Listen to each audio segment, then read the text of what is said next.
म्हणजे खाली. DRESS dress म्हणजे पोशाख.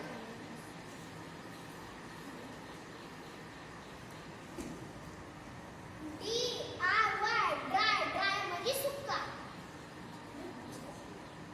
DOOR डोर म्हणजे दरवाजा.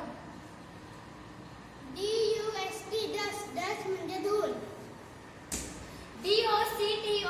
DOCTOR डॉक्टर मीन्स वैद्य. DISTANC डिस्टन्स मीन्स अंतर. DANCE डान्स म्हणजे नृत्य. DONATION डोनेशन मीन्स दान. DOG डॉग म्हणजे DREAM ड्रीम म्हणजे स्वप्न. DESIRE डिझायर म्हणजे इच्छा. DEAT म्हणजे प्रिय. DATE डेट म्हणजे तारीख. ARK डार्क म्हणजे अंधार.